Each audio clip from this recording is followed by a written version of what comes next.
Too many thoughts on my mind, I can't sleep at night, so I just keep writing. I don't need no help, I don't need. বাইরের খাবার খাও না, করোনাকে invite করো না। শিক্ষার্থী, আমি Ram sir. আজকে তোমাদের সামনে হাজির হয়েছি অষ্টম শ্রেণীর গণিতে 10.3 অধ্যায় নিয়ে। এই অধ্যায়টা বৃত্ত নির্ভর অধ্যায়। আমরা যদি মনে করি এটা একটা বৃত্ত, পুরোপুরি গোল না, কিন্তু একটা বৃত্ত ধরে নিচ্ছি। এই বৃত্তের সম্পূর্ণ অংশকে বলা হয় বৃত্তের পরিধি, এবং বৃত্তের এই যে এ থেকে এই প্রান্ত, এটাকে বলা হয় বৃত্তের ব্যাস। তাহলে আমরা আলোচনা করবো আজকে বৃত্ত সম্পর্কিত অধ্যায় নিয়ে। ধরে নাও এইটুকু বৃত্তের দুই মাথা, তাহলে এইটুকু সম্পূর্ণ ব্যাস, এর অর্ধেককে বলা হবে ব্যাসার্ধ। তাহলে আমরা এখন মূল আলোচনায় আসি, সবাই একটু খেয়াল করো।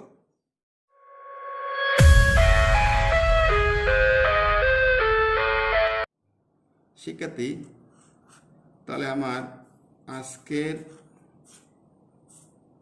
অধ্যায় খেয়াল করো সবাই। শিক্ষার্থী সবাই একটু অঙ্কের দিকে মনোযোগ দিও।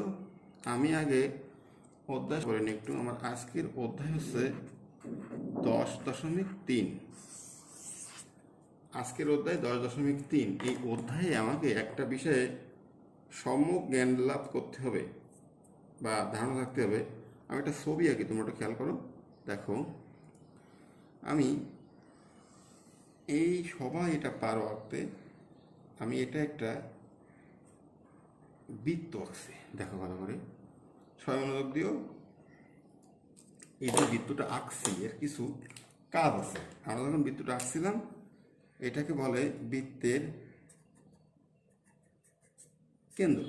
এখন বৃত্ত কি? তাহলে কোনো নির্দিষ্ট বিন্দুকে কেন্দ্র করে সমান দূরত্ব বজায় রেখে যে বক্ররেখা আঁকা হয় সেটাই বৃত্ত। তাহলে এই কেন্দ্র থেকে আর সম্পূর্ণ এই যে বক্ররেখাটা ঘুরছে, এই সম্পূর্ণ পথটাকে বলা হয় বৃত্তের পরিধি। এই টোটাল পথটাকে বলা হচ্ছে বৃত্তের, সবাই খেয়াল করো, পরিধি। দেখো, আমি একটা বৃত্ত আঁকছি, আর যে টোটাল যে বক্রটা ঘুরছে, এই সম্পূর্ণ বক্রটাকে বলা হচ্ছে কি বৃত্তের পরিধি, বা একটা নাম আছে পরিসীমা। এখন আমি আসি, এই যে বৃত্তটা আঁকছি, এই বৃত্তের ভিতরে দেখো এটা কেন্দ্র। কেন্দ্র থেকে পরিধির যে কোনো একটা অংশ যদি এরকম ছেদ করি, এটাকে বলা হয় বৃত্তের ব্যাসার্ধ। খেয়াল করি সবাই, ব্যাসার্ধ। এই ব্যাসার্ধকে আমরা আর বলি, স্মল আর। আর মানে ব্যাসার্ধ। তাহলে মনে করো এই একটা ব্যাসার্ধ, এইখান থেকে এইটুকু টানি, তাহলে এটাও একটা ব্যাসার্ধ, ব্যাসার্ধ, এটাকে আমরা আর বলতেছি। তাহলে সবাই একটু খেয়াল করো ভালো করে। আমি কি বলছি যে এইটা বৃত্তের কেন্দ্র, এখান থেকে পরিধির উপরে একটা রেখা আঁকছি, এটা আছে বৃত্তের ব্যাসার্ধ। এই ব্যাসার্ধ তাকে আমি আর দিয়ে প্রকাশ করছি। আবার এদিকে একটা আঁকছি, এদিক বলে কথা না, কেন্দ্র থেকে তুমি যেদিক আঁকো, এদিক ওদিক সেদিক যেদিক আঁকো সেটা ব্যাসার্ধ। তাহলে আমার কথা হচ্ছে দুইটা ব্যাসার্ধ মিলে কি তৈরি হচ্ছে? দুইটা ব্যাসার্ধ মিলে মানে কি এইটুকু প্লাস এইটুকু, এই সম্পূর্ণ অংশটুকুকে দেখো, এই সম্পূর্ণ অংশকে বলা হচ্ছে ব্যাস। কি বলা হচ্ছে? ব্যাস। আর এই যে ব্যাস বললাম, এই ব্যাসটাকে আমি 2r বলবো। কেন বলবো? দেখো, এই আর যোগ আর, দুইটা আর মিলে 2r। তাহলে শিক্ষার্থী, আমি এখানে কি শিখালাম তোমাদের? আমি প্রথমে একটা বৃত্ত আঁকলাম। বৃত্ত কি? নির্দিষ্ট বিন্দুকে কেন্দ্র করে সমান দূরত্ব বজায় রেখে যে বক্ররেখা আঁকা হয় সেটাই বৃত্ত। এটা বৃত্তের কেন্দ্র। কেন্দ্র থেকে বৃত্তের পরিধির উপরে যে কোনো একটা রেখা যোগ করলে সেটা বৃত্তের ব্যাসার্ধ। এই একটা ব্যাসার্ধ, একটা ব্যাসার্ধ, এই ব্যাসার্ধকে আর দিয়ে প্রকাশ করা হয়, রেডিয়াস, ব্যাসার্ধ। আর দুইটা ব্যাসার্ধ মিলে হচ্ছে ব্যাস, আর প্লাস আর 2r। তাহলে আমরা এখানে স্পষ্ট হলাম যে বৃত্তের ব্যাসার্ধ আর, আর ব্যাস হচ্ছে 2r। দুইটা ব্যাসার্ধ মিলে একটা ব্যাস হয়। আবার ব্যাসার্ধ হচ্ছে কি? ব্যাসের অর্ধেক। তাহলে এই হলো আমার চিত্র থেকে আলোচনা। এখন আমরা আসবো এই অধ্যায়ের মূল সূত্রে। নেক্সট খেয়াল করো সবাই। শিক্ষার্থী, তাহলে আসি। দেখো, এই অধ্যায়ের প্রয়োজনীয়, সবাই লিখবো আমরা খাতায়, প্রয়োজনীয়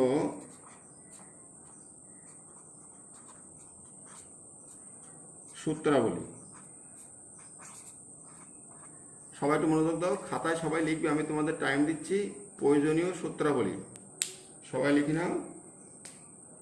দেখো আমি লিখছি কি প্রয়োজনীয় সূত্রাবলী, খেয়াল করি। সূত্র 1, প্রথম সূত্র হবে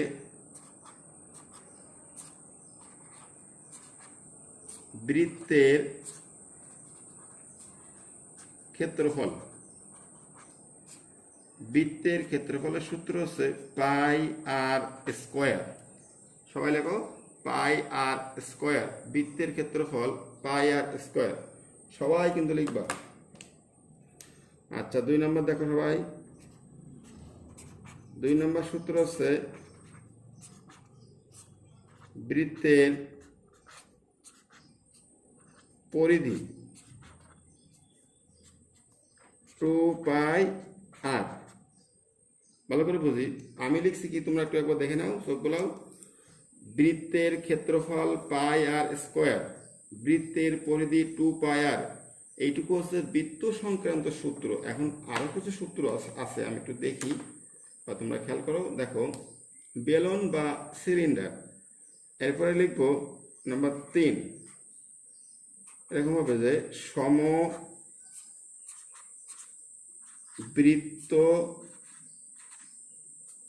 ভূমিক বেলন, খেয়াল করি, অবলিক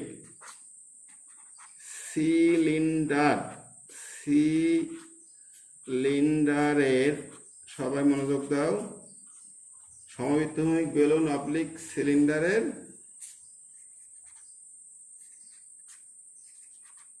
ক্ষেত্রফল। খেয়াল করি এখানে ক্ষেত্রফল বলতে বক্রপৃষ্ঠের বলতে পারে, সমগ্র তলের বলতে পারে, বিভিন্ন রকম কথাবার্তা বলতে পারে। তাহলে সিলিন্ডারের আমি লিখি সমগ্র তল, লিখি এখানে সমগ্র তলের ক্ষেত্রফল। একটু খেয়াল করি আমরা, দেখো সমবৃত্ত ভূমিক বেলন অবলিক সিলিন্ডার, মানে বেলন সিলিন্ডার এখানে একই জিনিস বোঝাচ্ছে। সিলিন্ডারের সমগ্র তলের ক্ষেত্রফল, আবার একটা বলতে পারে পৃষ্ঠতল, যাই বলুক সমগ্র তলের ক্ষেত্রফল। সূত্র দেখো, সূত্র ইকুয়াল 2 পাই আর ইন্টু আর প্লাস এইচ, এটা সূত্র 2 পাই আর ইন্টু আর প্লাস এইচ। নেক্সট 4 নাম্বার, সমবৃত্ত ভূমিক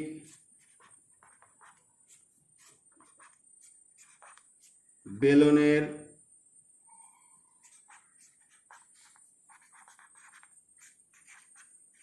বক্রপৃষ্ঠের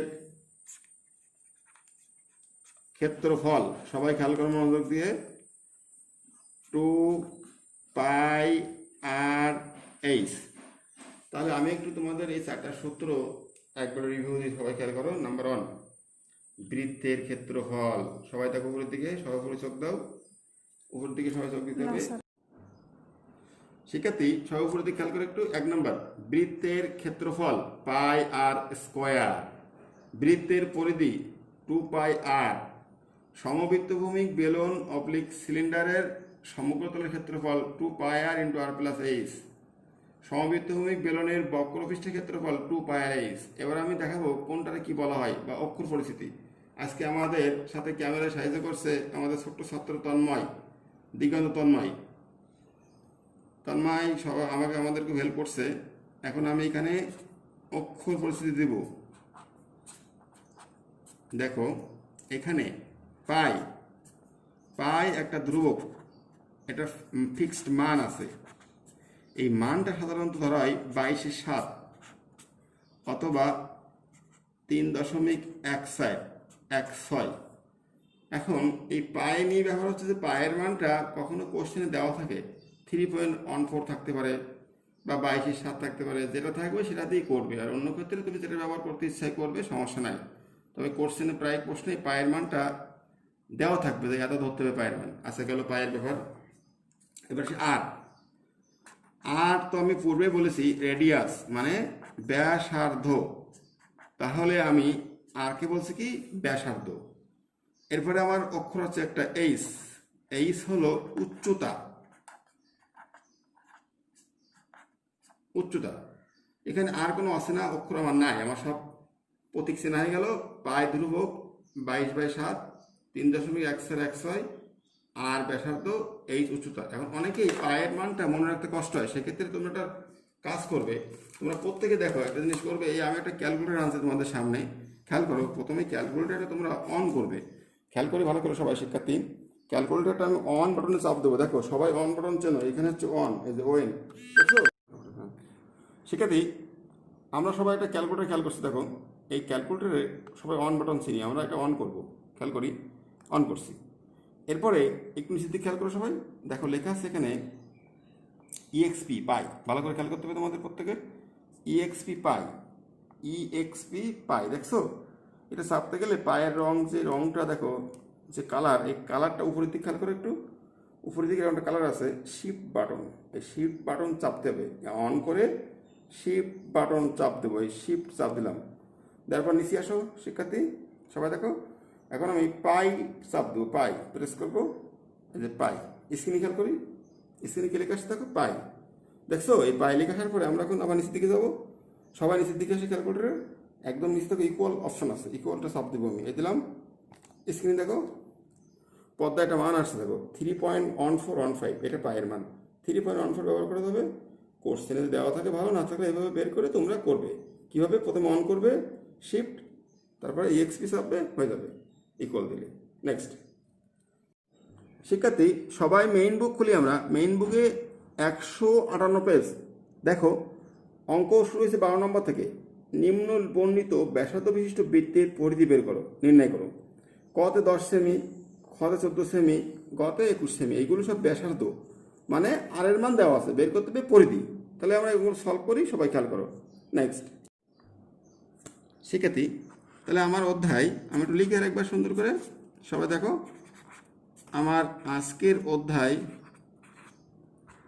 10.3, সবাই একটু মনোযোগ দিই। সবাই আমরা অধ্যায় শিরোনামটা এবার সুন্দর করে লিখবো খাতায়।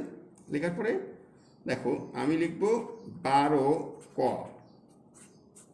তোমরা বইয়ের 158 পেজ বের করবা, 12 ক লিখবো, দেওয়া আছে, এরকম লিখবো, সবাই দেখি, দেওয়া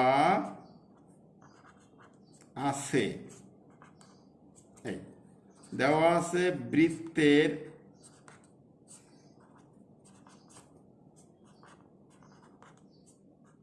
ব্যাসার্ধ আর ইকুয়াল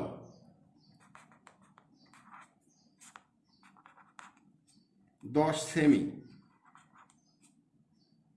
খেয়াল করি প্রশ্নে চাইছে, সবাই খেয়াল করো, প্রশ্নে বলছে বৃত্তের পরিধি কত, লিখবো জানি,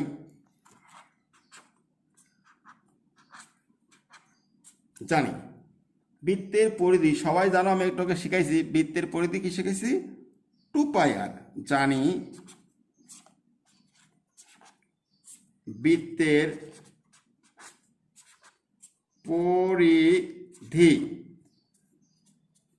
2πr, এটা আমার সূত্র, ইকুয়াল টু পায়ের মান তো আমি সবাইকে দেখাইছি কীভাবে বের করতে হয়। পায়ের মান 3.14, এখানে কোনো পায়ের মান দেওয়া নেই, আমি 3.14 ব্যবহার করছি, ইন্টু আর এর মান কত 10। এখন সবাই নিজেরা ক্যালকুলেটর ওপেন করে এগুলো ক্যালকুলেটর উঠাইবে, কীভাবে উঠাবে, 2 গুণ 3.14 গুণ 10, এটা উঠাইলে তোমাকে একটা রেজাল্ট দেবে ক্যালকুলেটর। ক্যালকুলেটর তোমাকে বলে দেবে যে এটা রেজাল্ট আসছে 87.987। শিক্ষার্থী আমার ক্যালকুলেটর একটু চেক করতে ভালো করে, আমি দেখি, তোমরা সবাই করো, আমি নিজে করতেছি ক্যালকুলেটরে। 2 গুণ 3.14 গুণ 10 ইকুয়াল 62.8, রেজাল্ট দিচ্ছে 62.8 এত সেন্টিমিটার। তাহলে আমরা কি করলাম একটু খেয়াল করি, সবাই সবাই বই মনোযোগ দিতে হবে। দেখো উপরের দিকে দেখো একটু, দেওয়া আছে বৃত্তের ব্যাসার্ধ আর ইকুয়াল 10 সেমি, জানি বৃত্তের পরিধি সমান 2πr, 2 পায়ের মান 3.14, আর এর মান 10, এটা ক্যালকুলেটরে গুণ করলে 62.8 এত সেমি। তাহলে এটাই হচ্ছে আমার ক নম্বর অঙ্কের অ্যান্সার, 62.8 সেমি বৃত্তের পরিধি। নেক্সট শিক্ষার্থী, তাহলে আমরা এখন করব 12 এর খ। দেখো শুরুতে লিখবো এরকম দেওয়া আছে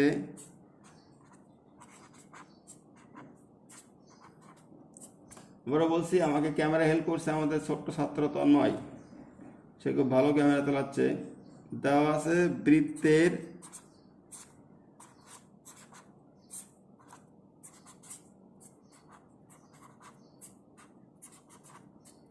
ব্যাসার্ধ আর, খ নম্বর আর সমান 14 সেমি।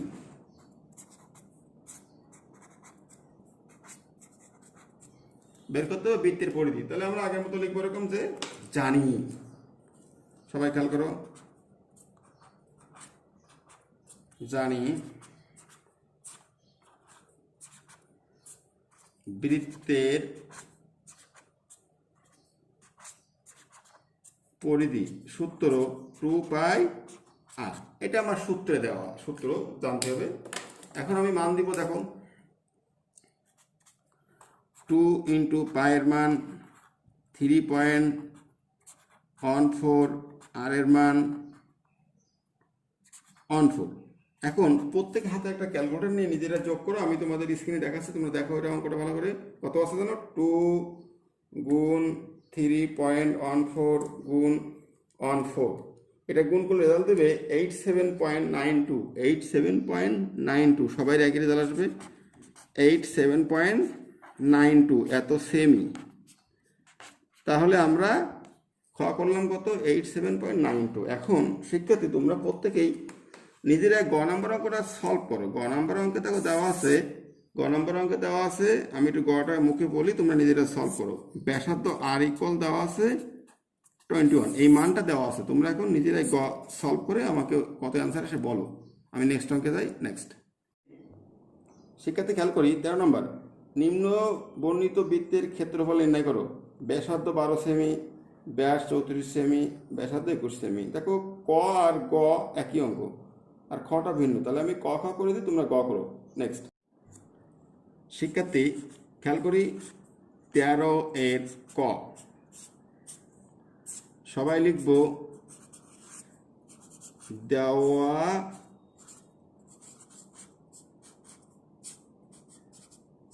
আছে। একটু খেয়াল করো, দেওয়া আছে বৃত্তের ব্যাসার্ধ, এরকম লিখব, বৃত্তের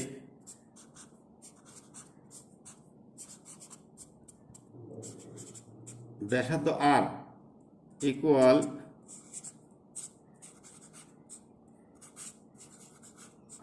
12 সেমি। খেয়াল করি বৃত্তের ব্যাসার্ধ আর সমান 12 সেমি। তাহলে লাগবে কি আমার? বৃত্তের ক্ষেত্রফল জানি,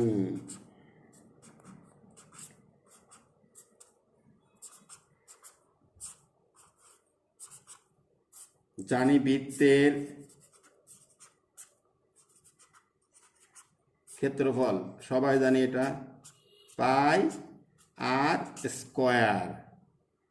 পায়ের মান 3.14, আর এর মান কত? 12। সবাই একটু খেয়াল করো, এরপরে যেটা লিখতে পারি আমরা, একটু মন দিতে হবে সবাই এক মনে, 3.14, 12 স্কোয়ার করো ক্যালকুলেটরে, 12 গুণ 12 144। এখন সবাই হাতে ক্যালকুলেটর না নিয়ে এটা গুণ করে আমাকে রেজাল্ট বলো।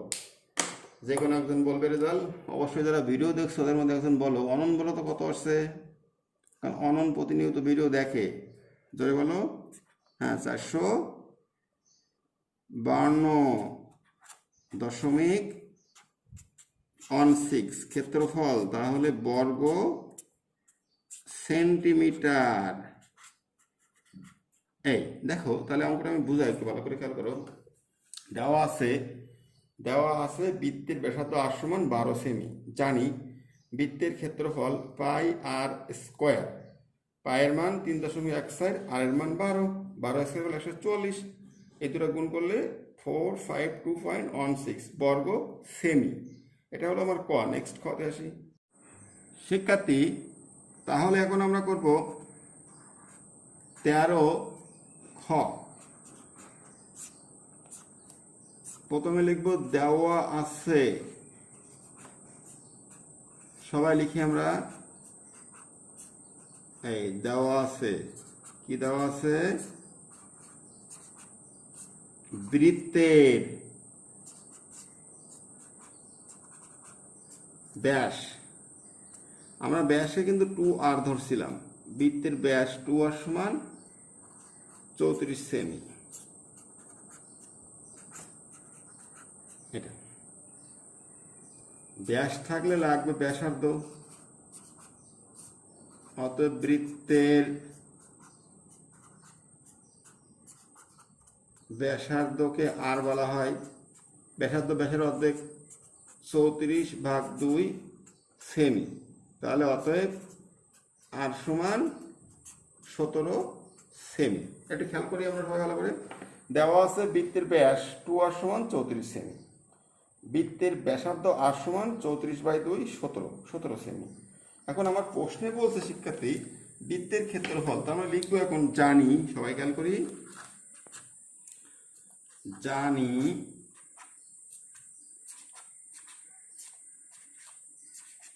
বৃত্তের ক্ষেত্রফল ইকুয়াল পাই আর স্কোয়ার। সবাই খেয়াল করো, আমি এখন মান দিব। সবাই তো মান জানি না? পায়ের মান কত? দীপায়ন বলো তো কত? হ্যাঁ ঠিক আছে, 3.1। সৈকত বলো আর এর মান কত? জোরে বলো, বুঝবুঝ করো কেন? 17। গুড। এরা কিন্তু বলছে ভিডিও দেখে দেখে বলছে, আমার সামনে অবশ্য কেউ নাই, এরা সবাই ভিডিও দেখতেছে এখন। 17 স্কোয়ার, 17 স্কোয়ারটা পুষ্পিতা বলো কত আসে? পুষ্পিতা বলো 17 স্কোয়ার কত আসে? 289। গুড মেয়ে, 289। এখন আমরা এটাকে 3.4 দিয়ে গুণ করবো। গুণ 3.4, সরি 3.14। তাহলে 907.46, 907.46। আমি এখন লিখবো 907.46 এত বর্গ সেমি। তাহলে আমরা কি করলাম দেখো, সূত্র লিখলাম বৃত্তের ক্ষেত্রফল পাই আর স্কোয়ার, প্রত্যেকটা মান দিলাম, লাস্টে এটা অ্যান্সার আসলো। নেক্সট অঙ্কে আসি। শিক্ষার্থী 14 নম্বর অঙ্ক। একটি বৃত্তাকার শীটের পরিধি 154 সেমি হলে ব্যাসার্ধ কত? শীটের ক্ষেত্রফল কত দেওয়া আছে? পরিধি, তাহলে আমরা পরিধির সূত্র বের করে শর্ত মতে অ্যাপ্লাই করবো। খেয়াল করো অঙ্ক নাম্বার 14।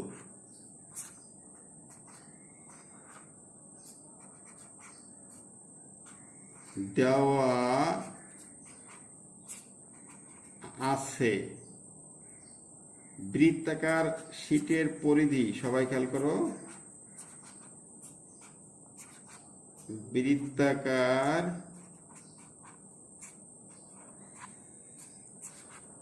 শীটের পরিধি 154 সেমি। এটা দেওয়া আছে। তাহলে আমি এখন ইজিলি অ্যাপ্লাই করতে পারি যে জানি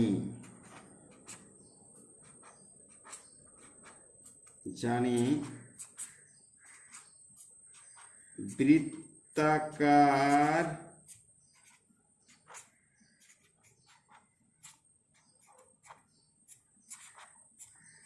শীটের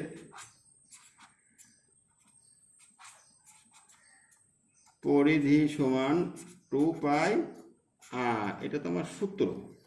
এখন একটু সবাই খেয়াল করো আমার বোর্ডের দিকে।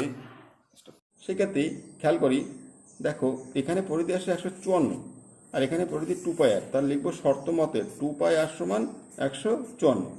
বোর্ডে খেয়াল করি আমরা শর্ত মতে, সবাই বোর্ডের দিকে চোখ দাও। শর্ত মতে 2πr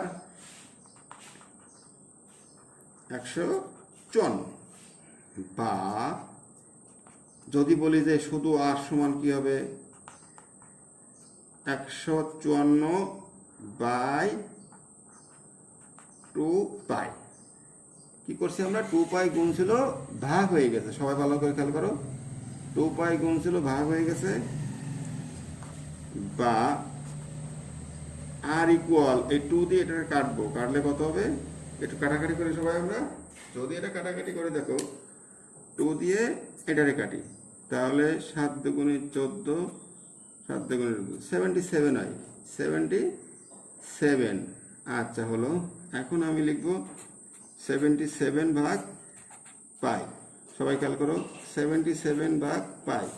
পায়ের মান তো আগেই বলছি 3.17 দিলে হবে, 22/7 দিলে হবে, দিলাম 22/7, কোনো সমস্যা নাই। তাহলে 77 গুণ ভাগ আছে, গুণে উল্টে গেল 7/22।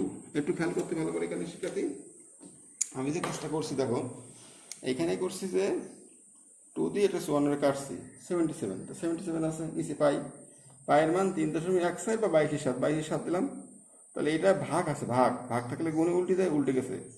আমরা এরপরে কি করব, 7 দিয়ে গুণ করব, 22 দিয়ে ভাগ করব। তা সবাই একটু খেয়াল করি, আমরা 7 দিয়ে গুণ করি, দেখো গুণটা কেমন আসে, 77 গুণ 7, আমরা সবাই ক্যালকুলেটরে করি, 77 গুণ 7, সবাই করো, যেটা আসে ওকে ভাগ দাও 22 দিয়ে, ওকে ভাগ দিবা 22, ভাগ দিলে রেজাল্ট আসছে 24.5, 24.5। তাহলে ইকুয়াল দিয়ে লিখি আমি, দেখো 24.5। এই মানটা কিসের পেলাম, আর এর মান। তাহলে সবাই একটু মন দাও, আমরা আর এর একটা মান পেয়ে গেলাম 24.5। এখন লাগবে বৃত্তের কি বের করতে হবে, ওই শীটের ব্যাসার্ধ। তাহলে ব্যাসার্ধ তো পেয়েই গেছি, এই হলো আমার আর এর মান। বলছিল শীটের ব্যাসার্ধ কত, আর পেয়ে গেছে, এখন চাইছে ক্ষেত্রফল। তাহলে আমরা একটা সাইডে করি, তোমার একটা মনোযোগ দাও, বড় সাইডে করি আমরা। অতএব ক্ষেত্রফল, সবাই জানি ক্ষেত্রফলের সূত্র কি, পাই আর স্কয়ার। কি ক্ষেত্রফল, বৃত্তাকার শীটের ক্ষেত্রফল, বৃত্তাকার শীট। তাহলে আমরা এখন পায়ের মান দিব, বৃত্তাকার শীটের ক্ষেত্রফল বের করতেছি আমরা। পায়ের মান বসাই, পায়ের মান ইকুয়াল, দেখো সবাই আমরা পায়ের মান জানি 22/7 ইন্টু আর এর মান 24.5 এর স্কোয়ার। তাহলে ক্যালকুলেটর যেটা করবো আমরা, এরকম 22 গুণ 24.5 স্কোয়ার দেবো, 24.5 স্কোয়ার করলে কত আসছে, 600.25। দেখো 600.25 বাই কত, 7। তাহলে আমি একবার রেজাল্ট দেবো, এটাকে গুণ করো 22 দিয়ে, গুণ 22 ইকুয়াল 1 3 2 0 5.5, এর ভাগ করবো 7 দিয়ে, তো নিজেরা ভাগ করে ফেলো, 1 8 8 6.5 আসছে, 1 8 8 6.5, 1 8 8 6.5। এটাই হচ্ছে আমার ক্ষেত্রফল। আমরা নেক্সট অঙ্কে আসি। শিক্ষার্থী তাহলে কেমন বুঝছো এটা, এটা হলো বৃত্ত সম্পর্কিত বিষয়। তোমরা বাসায় বসে বৃত্তে কি, বৃত্তের ব্যাস, বৃত্তের ব্যাসার্ধ, পরিধি এই সংক্রান্ত, অথবা সমবৃত্তমুখ বেলুন বা সিলিন্ডার, এই বিষয়ে বারবার প্র্যাকটিস করবে, সূত্রগুলো আয়ত্ত করবে, অঙ্ক ইজিলি পারবে। আর এই করোনার ভিতরে কেউ বাইরে বাইরে বেরোবে না, ঘরে থেকে অঙ্ক প্র্যাকটিস করবে, স্বাস্থ্যবিধি মেনে চলবে। আর পরিশেষে বলি, আমার ছোট্ট মেয়েটার জন্য সবাই দোয়া করবে। ভালো থেকো, আবার দেখা হবে।